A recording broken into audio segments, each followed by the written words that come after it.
There we go. Good morning. My name is Michael McKeever. I am a faculty instructor at Santa Rosa Junior College.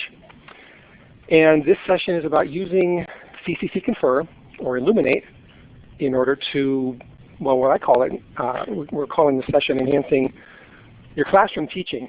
And someone asked for a business card. I didn't bring any, but you can get my contact information. It's on the screens, and this information will be available. I'll be happy to help any of you after the session or when the conference is over with getting set up and learning more about Cccconfer and using it in your classroom. So there's a couple of things that I wanted to sort of do this morning. Amongst them, I'm going to demonstrate some of the things that I use this platform, how I use this platform, and some of the sort of tricks that I'm using. My goal is to use this environment to expand the walls of my classroom. I teach live in a classroom and online at the same time. So my students are in the classroom and they are on the internet at home or at work. I've had students, and you'll see one taking a couple of classes out of the country in order to participate. He was on a business trip.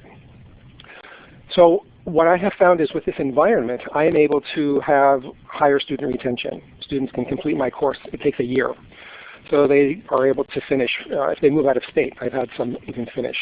I've had students go to India for weddings for a month taking the classes and continue to keep up to date because of the online availability. They can either connect live while I'm in my classroom, or they can view the archive. And one of the things that happens with this kind of a session, with this environment, is we capture the dynamism that takes place in a live classroom. As you can see, I've got a webcam. I have students in the classroom. Most of my students are in the classroom. And they want to go to the online. Well, I'll show you what I'm doing, and indeed the options are there for your students, and that gives them, I think, a greater opportunity for success. The students that are self-disciplined and motivated are the ones that can stay online completely. Some students do want to be in the classroom, and, so you can do the hand-holding. But it's a versatile environment so that you have the options, and the students have the options. And what I like about it is the ability to be live and to interact. And I've found that it's a little bit like an actor doing a movie versus an actor on Broadway in front of a stage. I mean, there's a completely different, I mean, as instructors and teachers, you know, when you've got a live audience in front of you, you act differently. There's the interaction, there's the synergy that takes place. You learn from the students, there's much more dynamism. And so this hopefully captures that. And the recorded session captures that as well. I had a section last semester that had to be canceled due to low enrollments. Some of the students couldn't wait for this semester. They didn't want to wait to take the class. So I set up an independent study class for them, 5 or 6 of them. They were completely on their own. All the work was online. They did the tests, they did the quizzes, they did everything, the final. And I gave them access to my previous sessions, my previous semester's archived lectures. And they said it was just like having me there, because it had the interaction, it had all the dynamism and so forth. So it's a versatile platform. Illuminate is the platform in the background that's running with Cccconfer. Cccconfer is funded by a grant from the Chancellor's Office in California, so it's available to all community colleges in California for free. If you've used WebEx, Adobe Connect, it's a very similar platform, and you'll see the environment as we go through some of this stuff. What I am going to be doing is sort of iterating back and forth between a presentation and the Illuminate platform. If you want, you're welcome to go online right now and go to www.cccconfer.org.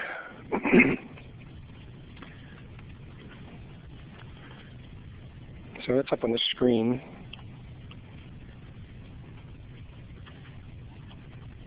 So if you go there, that will bring up this splash screen. Is everybody there who wants to be there? Okay. Once you're there, notice in the center, and I want to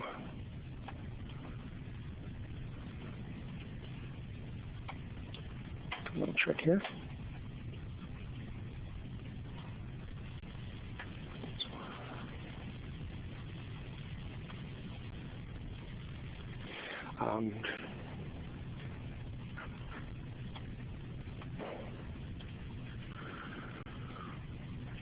Down at the bottom, there is a splash screen that says Teach and Confer. You see that? Which says Student Login, Teach and Confer. There are a number of windows, Meet and Confer, Office Hours, and this is how you can use Cccconfer. You can meet, there's a phone bridge, there are a number of different built-in environments for you to use to work with your students. Office Hours, you can use meetings just for a couple of people. Teach and Confer is where we're going to go. So if you click on the Student Login box there, it will bring up a splash page. It will bring up a splash page. Is it coming up for you guys? There we go. I'm on Firefox. Oh, you are? I am.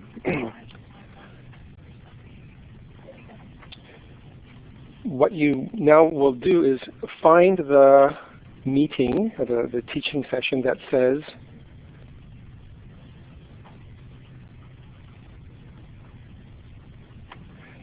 Grace Esteban, that's not me, Enhancing Classroom Teaching and Learning with Cccconfer. Click on the Go button to the right of that. So you want to find that screen and then just type in your first and last name and email, not that button. Go ahead and close that window. And click on the Go button. Click on the Go to the right. And just put in your name and email. There is no password for this. Cccconfer. Are you under Teaching Confer? So scroll down a bit. That's we're on. Scroll down. Let me drive for a second, if I may. These are where are we? Teaching Confer. Oh, I know. Like the same thing. When you said Grace, that's right, and there's several with Graces. 1222. We're on the wrong date. What's going on? Where are we? Student login. There we go. okay. I was the one before teaching. Okay. Enhancing. So there we go. You click on that. Go there. And there we go. So it needs a pin.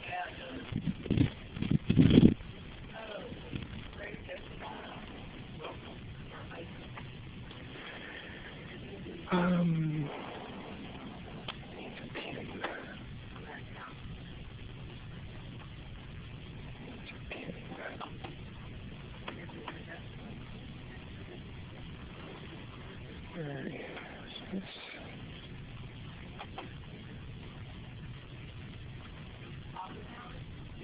No, not office hours. Teach and Confer.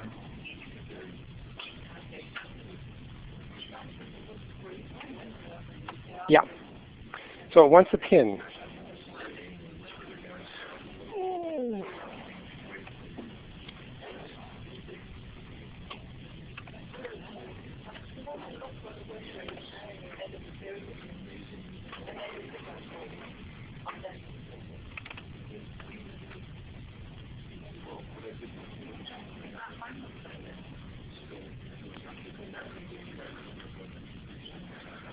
Yeah, I'm just trying to get them into Cccconfer. I'm doing what you said not to do. Okay. But there's no pin. Oh.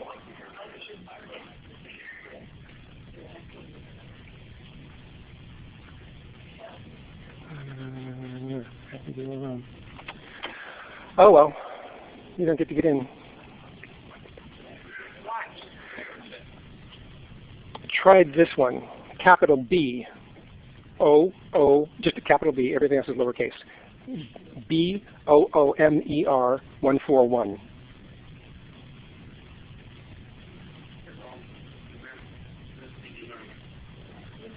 Okay, so you don't get to get in.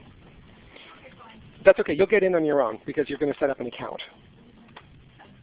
So stop now. Stop. Stop. Eyes up here. Okay?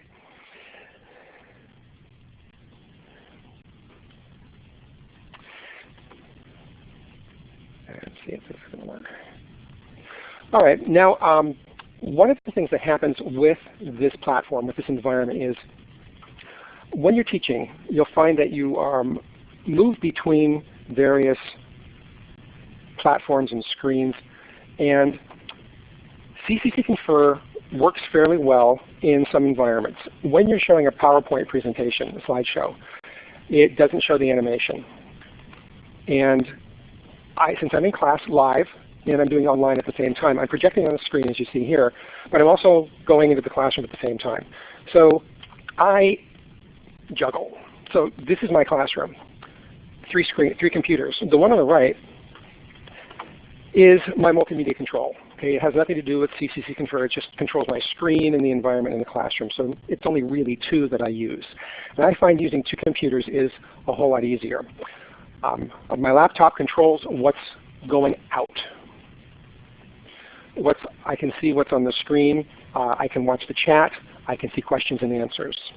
I can adjust the microphone level. I can see the volume level and my camera. So that's my one machine. It's sort of running the show. And then the other machine on this side, it's a smart screen. It's a tablet. I can write on it. But it's connected to another computer, and so I'm logging on twice into Confer. So I'm sort of there once running the show, and then the other side is a screen and a computer that's projecting into my classroom, and it allows me to see what the students are seeing. And that's very important, because you can think that you're doing something and the students are seeing what you want them to see, but if you don't have another computer or another screen that is receiving what you are sending out, then you don't really know. So that's I highly recommend, if you have the availability of another computer to do that, it really makes the sessions run a whole lot easier, yes. Everybody does see the Q&A, yes indeed. So especially with PowerPoint, you can see here, I want my classroom to have the big screen, and I don't want them to see the smaller one. Now all of my students log on, like I was trying to have you do, into the session live at the same time, just because they're always there. And they chat with people live online at the same time. So that's an advantage of, in the class and online, there's that dynamic interaction between the students who are at home and the ones in the classroom. So you get that participatory effect as well. So that's me. Now, I teach computer networking and security. One of the things that I do is, this is on my home page, and I have like 5 different virtual worlds that students work in. And so I've created on my home page, short 5-minute video clips with Cccconfer explaining all the different rooms and the different environments that they work in. And one of them is this Illuminate Participant orientation. And that's on the Illuminate website. And it gets the students oriented to the environment. So I would strongly recommend that they use that in order to get used to the environment, the logging in, how to use the chat, how to communicate, and so forth. Then the other links are to pages that are specific to my class, the hardware, the equipment that I use, and so forth. All of that is done with the Illuminate platform. There are a number of resources that I strongly recommend that you use and go through that are on Illuminate's site. Cccconfer also has a wealth of resources for you to become comfortable with using this environment and this platform. These are videos that you can watch to learn how to set up breakout rooms, how to use the video camera, how to do everything that is done in Illuminate you can use here. And if you just go to illuminate.com, then you can navigate your way through, and I'll show you. Well, I won't. You can navigate your way through and find the resources for training, and they're very, very good. It's free training. There's PDFs you can download, but there's live, it's recorded sessions that show you how to use this stuff, and so they're very good. You'll become very comfortable with it. So, as I had mentioned earlier, this is what I do. My classes are fairly technical. I teach, as I said, computer networking, security, computer forensics. And I'm trying to push the envelope in the kinds of classes that I'm teaching, in that I'm looking to teach higher end classes. And we talk about the bell curve, and so most of our classes are sort of in the sweet spot in the middle. And if you try to teach a class that is either more sophisticated or more advanced, you might not have as many students in the classroom. So what we're trying to do here with MPIC is we've got a pilot program going on now where we are using Elluminate and having instructors at a few colleges teach classes that don't have enough students at their college to run, but we advertise it. I tell my students that Rick Graziani down at Cabrillo College is teaching CCNP. I don't teach CCNP. If they want to take it, they can do it through this environment with Rick. All the equipment's online, Rick's online, just this whole environment is there. So they can take that class. There are about 3 classes we're doing that with right now at the MPIC Center as a pilot program. And our goal is to create more classes in this vein in order to, 1, provide the technical education for students for advanced courses, and to provide them in areas of the state where they normally wouldn't otherwise be able to take these classes. As I said, up in Santa Rosa, and I kind of get students from Mendocino County and Northern California, and fairly rural. I work with some folks from Shasta. If you heard, not Scott, Kevin, who's the guy from Microsoft, Kenny. So I've worked up there, and they don't have a lot of the same resources that, especially in San Francisco, has. So if we can get their students, 5 students up there, to take an Oracle class or a Microsoft class or some advanced course, then the students up there are getting an education that they would not otherwise get. And we're not taking students away from Shasta College because Shasta is not teaching those classes. So it's a pilot program that we're working on, and finished last semester. We're going to continue it this semester, and we're working on a toolkit which will provide instructors with tips, tricks, suggestions, and techniques. What kind of microphone to use? I've got a wireless, you notice. I can walk around free, so I'm not limited. I've used this for a while, and I get yanked back to my, and so it's limiting, but this is my backup. So if for some reason the battery dies on this, I can plug in my wire, and then I can continue. So that's one of the little tricks, have a backup. Use the wireless mic. There's a couple that work very well. They're Bluetooth. You can walk around the classroom. I can see students. They can see me. I'm using a camera now, not because I'm vain, but because students have told me they like seeing the classroom. They like the interaction. I turn it around and I show the students. I point it out my window during breaks so they can see people walking by. They like that connection. And so everything that you can do in this environment to provide the students online with the experience of being in the classroom is a help. That's why I'm calling it, we're expanding the walls of the classroom, kind of reaching out further so that the students have the same kind of an experience in the classroom as they would online. So that's the goal of using this environment. That toolkit that I described, I'm working on that now, and it's going to be on the MPIC site, and we'll make it available to you. Grace and I are going to San Diego Friday to do some more of this stuff with a group of instructors around the state, and we're going to be bringing that back to you as well in order to provide you with sort of the best practices, interesting techniques. So I'm going to demonstrate some of those now as we go through this. And I'm going to go through this pretty quick. We don't have a lot of time. So quick little showing of some of the things that I'm doing, and I'm going to have you talk. I'm going to have a captioner talk to you. Closed captioning is part of this as well. And so Bill Cortland, who does captioning from a lot of my classes, is going to be talking about how you can do a better job so he can do a better job for your students who need captioning. It's a very important part of this program. I mentioned I had a student. He was in China. He was in Shanghai. It's a little hard to see here. Doug was in Shanghai, China, taking my class live. He had logged in on a business trip. So there he is. This is the Elluminate environment. I just wanted this, there he is. I have my students. Here's another tip for you. Students in class sign in with their name. Students online sign in with their name at home, work, the beach, wherever they are. Helps for role. Helps me to remember I've got an audience online as well as in the classroom. Helps me to take roll. Helps me to see when people come in and know where they are. So Doug was in Shanghai. There he is. Trace route, anybody know about how to? So here's Doug's trace. So these the 22 hops from Shanghai to my classroom. There it is. He did a little trace route. So that's me. That's Doug over there, and we're hopping through Shanghai, and we get into the Shanghai, the China net.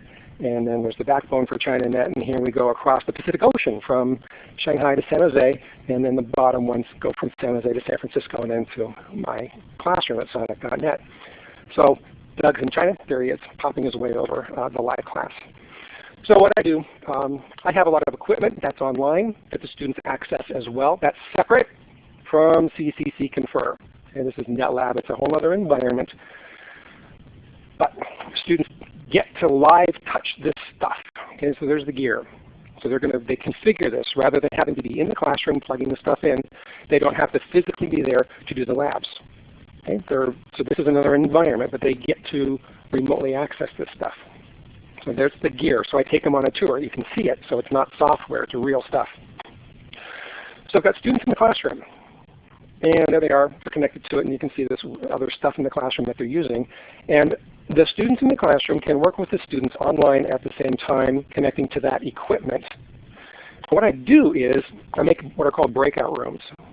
And this is like you could take students in the classroom and put a group over in the corner there and a group over in the corner here.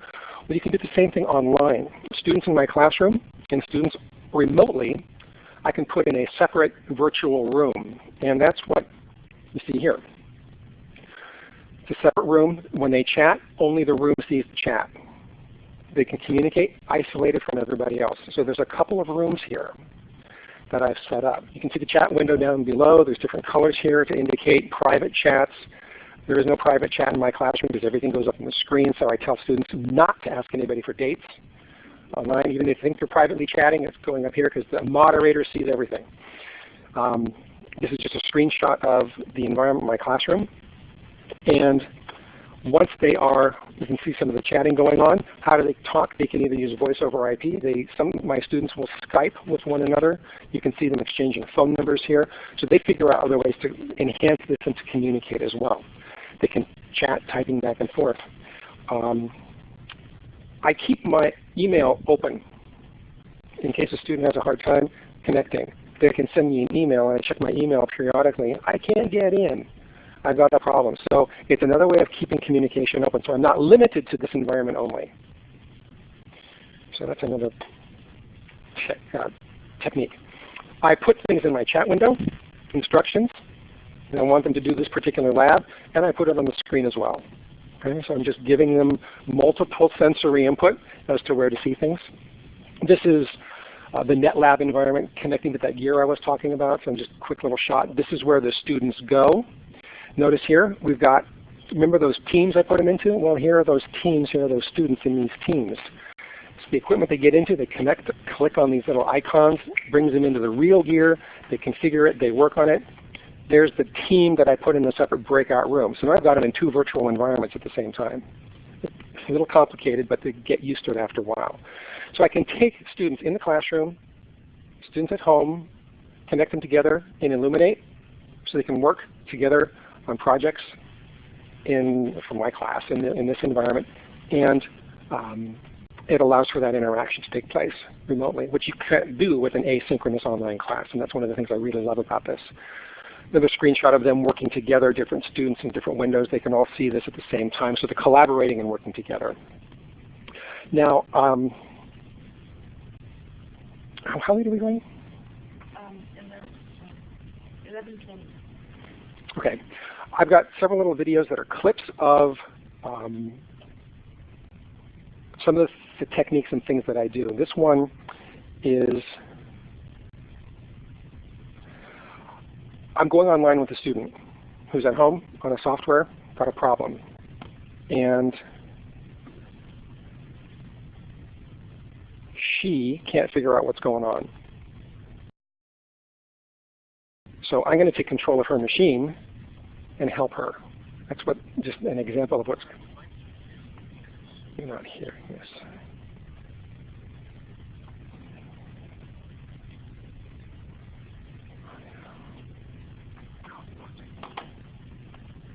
I'm hearing it in my ear, but you're not hearing it through the speakers, are you? Speakers are on.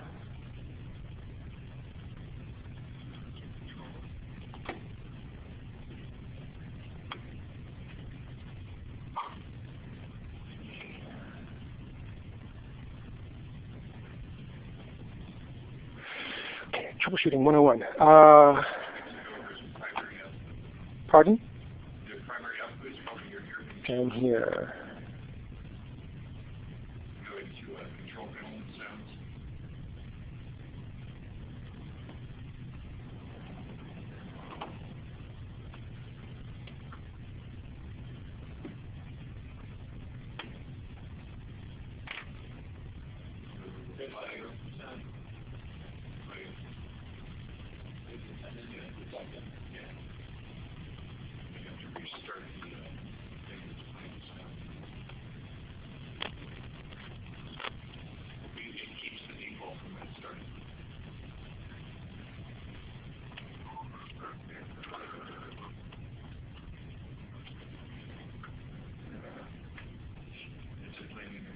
No, it hasn't come up yet.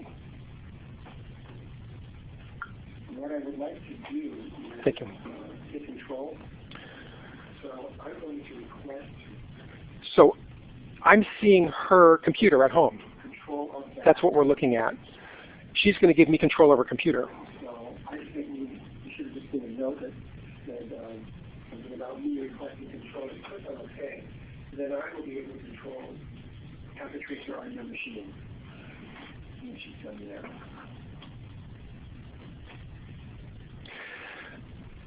Don't worry about the text up here. You're not going to read that.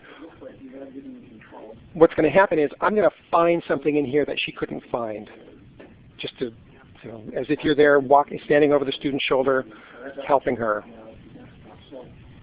Yeah. Pardon? It's through eLearning. This is through the Cccconfer background platform. I'm sharing her desktop, and then I can request control of her desktop. It's just part of the whole environment here. She has to give me control. I can't go in and take it. She has to give it to me. I ask and she gives it to me. And now I'm simply going in, as you can see, I'm typing down here. This is me typing. And so I'm trying to figure out, well, why can't she do this thing? So the purpose of this is not to show you how clever I am in figuring out what she couldn't do, but that you can go in, if somebody's got a problem on their machine, you can go in and troubleshoot with them, help them work through some of the problems. That's a nice feature of this environment. Now, one of the issues is how fast is their uplink connection. So that's a big issue. I've got some students whose machine crashes, it doesn't work, other ones it's fine. So anyway, I'm finding, here's the problem, and we go through. So long and short of this is, I found the problem and say, oh, you just have to fix this, and we go through. So just a little example of how you can use this platform to work with your students remotely as if you are there in the classroom working with them. So we'll put a stop to that and move on. Now, there's 4 other little videos that I've got here about my working with the students. And I don't want to spend time going through all of those. We'll post them. We'll have them up if you want to watch them. But they involve things like drawing. I showed you my tablet. I have, we're doing PowerPoint slides. So if I'm projecting slides out, I can't annotate on the slides. So what I have to do is upload my slides into Cccconfer. There's the PowerPoint slides. I put the slides on a server with eLearning. I uploaded them in this little folder here. Allows me to click and I can upload slides. As I change them here, see, I'm not in PowerPoint, I'm in eLearning here. So I'm going through, there's the slide you saw, but the resolution isn't as good. Now what I can do here on my machine at home, in my classroom, is I can draw. There's my palette, and I can, on my touchscreen, I can draw on, and you can do the same thing with the mouse, but it's a little harder to, I can't, with the mouse it's a little awkward, right? So with a touch tablet with a screen, if you have a smart whiteboard, it'll connect to this as well, and you can use a smart screen, so that it will tie into this very nicely. So Illuminate connects into Blackboard and WebCT and all those other platforms as well. So so I have a number of recurring charts that I use in my class, and I create a single slide of those and load it, so I can draw on it right away. And I can keep refreshing and changing because I can reuse that over and over again. Rather than having to bounce back and forth, I just load a slide and I can annotate on it. So that's just another little technique if you're doing a lot of annotation and you've got things that are reused many times. Save those slides just right on my desktop. I can load them like that, and away we go. So that's what a couple of these are. They're just showing how I reuse slides. I'm working with a student who's at home. I'm working with students in the classroom. So student at home is talking over his microphone where you can hear the voice over IP going back and forth between us. So the environment is very rich. It allows you to work one-on-one with students in the classroom. So there's a lot of flexibility that you have with this. As often as I can, I project the desktop. I share my desktop because the PowerPoint slide animations don't go out when I'm sharing an application. You have to share your desktop in order for the PowerPoint slide animation business to work. So the recording that we're doing today is going to be a little wonky because I'm bouncing back and forth pretty quickly and not taking the time to be careful. I've got the one machine. So these other techniques, the whiteboard, are examples of my just demonstrating what I was showing you. So as I said, we're not going to take the time to go through all those this morning. So I'd like to give you the opportunity to set up an account. Okay, I have to show off on one thing though. This is a camera. It's a USB camera. I've had it for a couple of years. I do computer forensics, so when I go to a crime scene, I can take pictures and things like that. Well, I had a session one day in class where I wanted to show something of a book. So here's the book, and this picture here I wanted to annotate. So I took a picture of this page, uploaded the picture into Cccconfer, and I could draw on the picture. So there's this. I've got a little show showing just what I did with that. So you can use your, if you've got a cell phone and you can, link it to your computer, and you've got a camera of any kind that you can quickly link into your computer, you can upload slides instantly, upload pictures instantly into this environment, and annotate them. So that was just another interesting little technique that you're able to use. So slides show a little excerpt of one of my classes showing that as well. And as I was really impressed with myself that day when I figured this. I was like, how am I going to do? Oh, I've got this camera. So anyway, the students thought that was kind of a neat trick.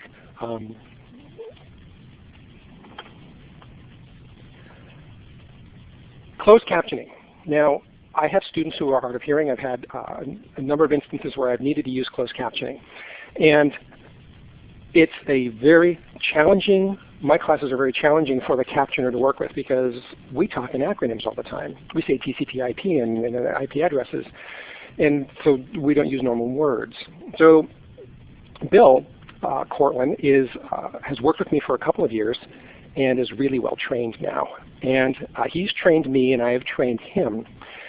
And what we've come to realize is that as an instructor, you want to do a really good job, not only for your students in class and online, but you actually need to do a good job for the captioner as well. So Bill, if you could start captioning, and I wanted to show them the window. We'll just pop that up. So let me know when we are captioning. And if you notice up here, the window, you get the various windows you can open in this environment, and we've got the closed captioning one. So once we're captioning, if I click on that, then you see this using closed captions, and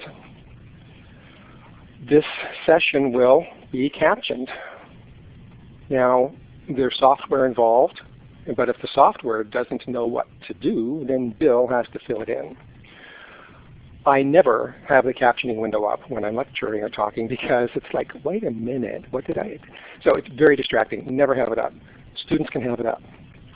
If you use it, this saves a text file of the entire class. Students can then use this to refer back to, what was it that he said about something? They can save this and then open it up in Word and search for a keyword, and boom, there's a whole transcript of the session. Now, captioning is expensive. You're not doing it all the time with Cccconfer, but if you need it, it's there. If you're going to save sessions, then you need it. If you're going to use them over and over again, if you've, the whole accessibility issue for online classes, you need to have a transcript. You need to have the session captioned. So we can stop, Bill. Thank you. It's a great tool and a great resource. What we've come to realize is that instructors need to be able to articulate for online, but for the captioner as well. So I'd like Bill to talk to you a little bit about how you can do a better job so that he can do a better job. And I think it will work if you start talking, Bill. All right, Michael, perhaps you could give me a green check mark if things indeed are working in the classroom there. Very good. First of all, I want to say a big thank you to Michael for the opportunity. As captioners, we don't usually speak. We we'd lurk in the background quietly and do our thing as quietly and unobtrusively as we can.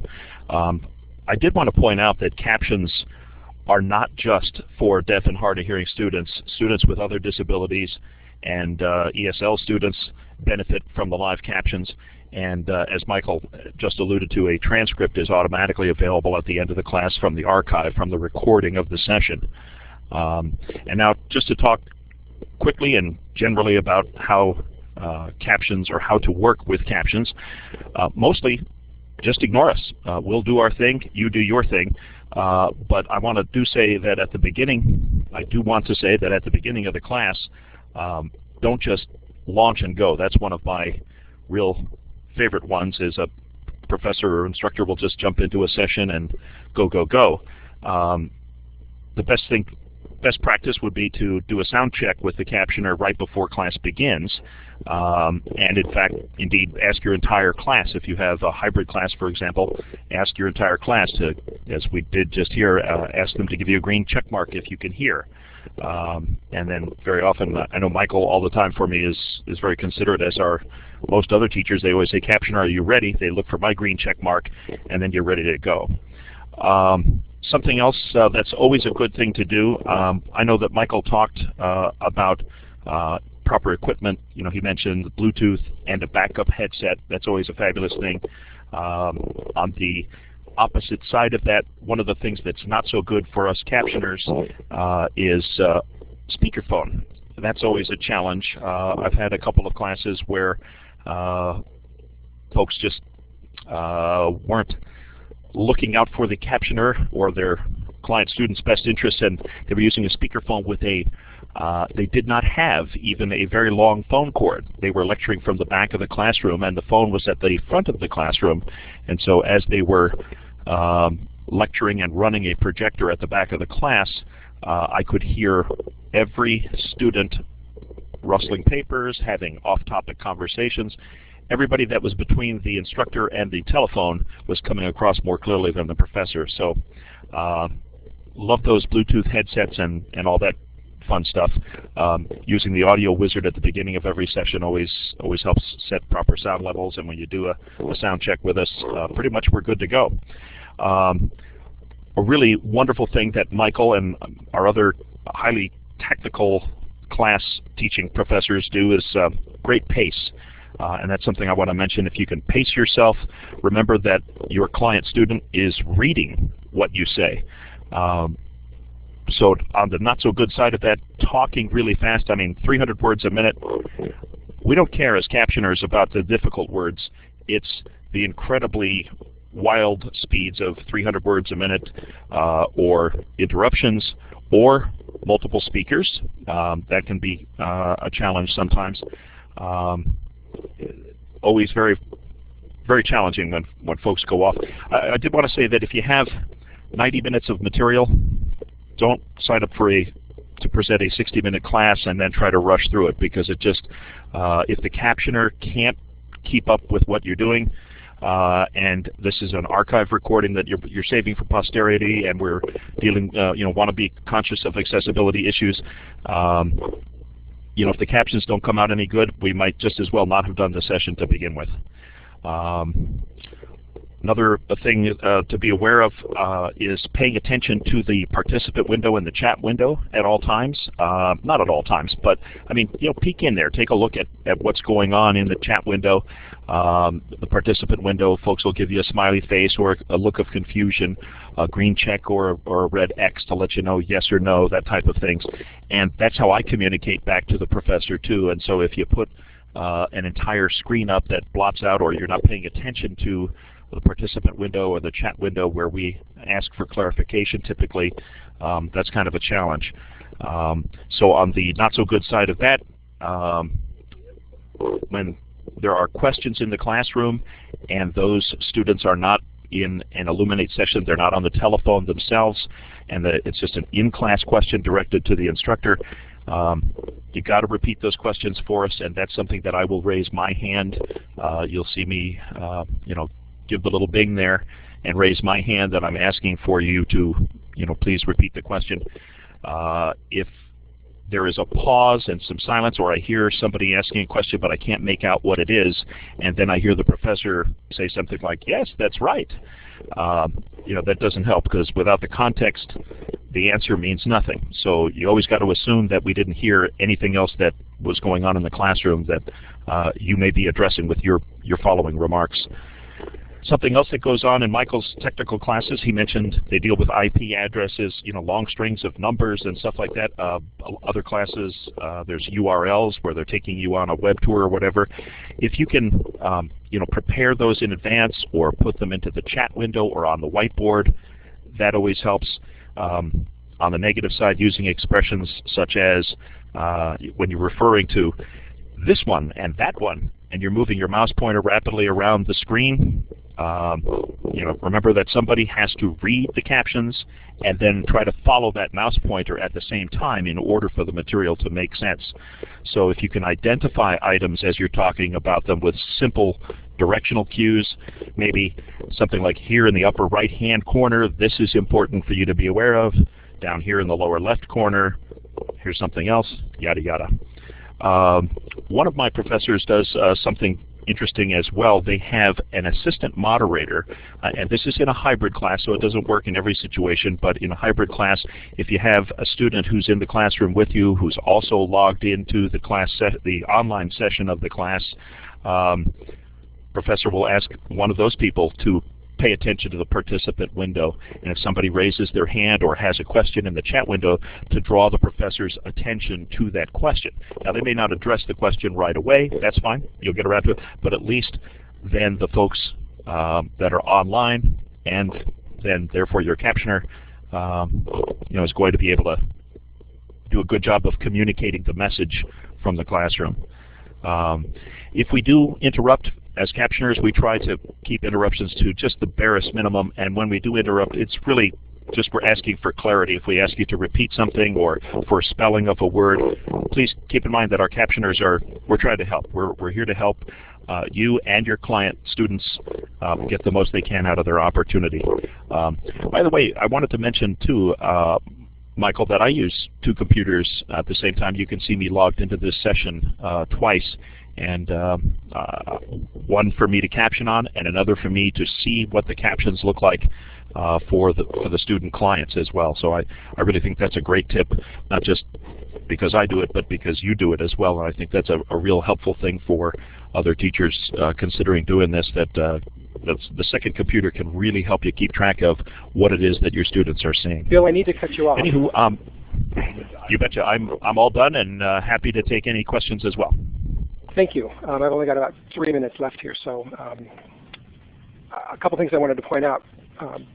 While Bill was talking, I was switching between the big slide, PowerPoint slide, and then back into here.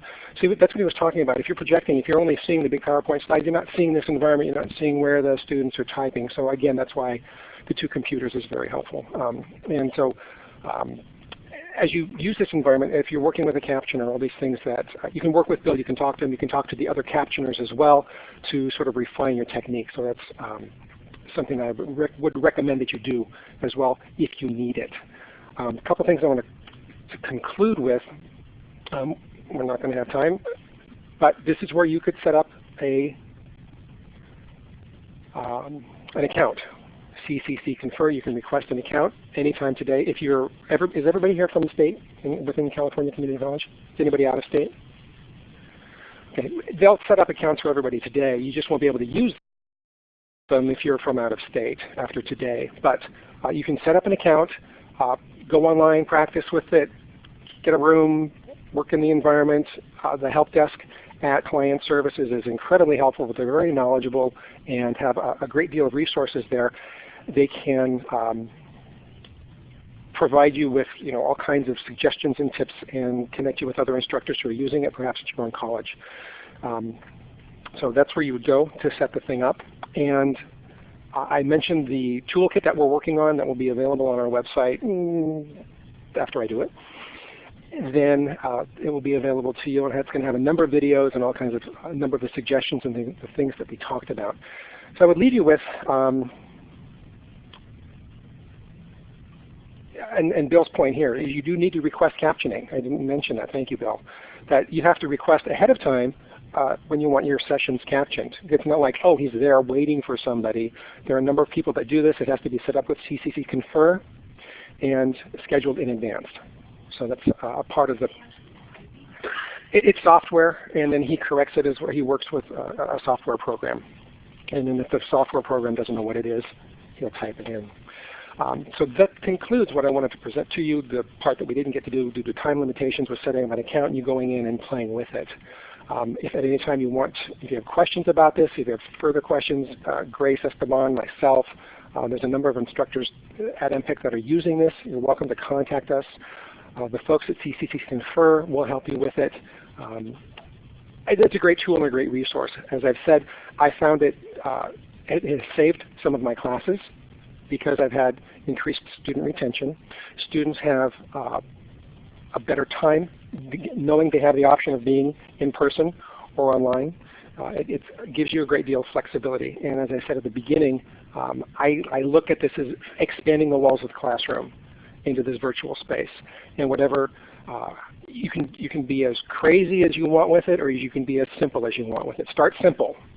And then as you become comfortable with the environment, you can add to your repertoire. Don't go overboard at first. Just start simple, get your students used to it, have the students in the classroom using it, have it used online, and I think you'll find it'll be a very valuable and good tool. We're going to be using it in some interesting ways in the next year. So I'll stop at this time to conclude, and I'll be around all day. If you have questions about this, I'll be happy to address them later on. So thank you. And when you're done, you don't forget to stop recording. Right, and so a couple of things. So here's the recording. I go down here. The recording's running. Pause.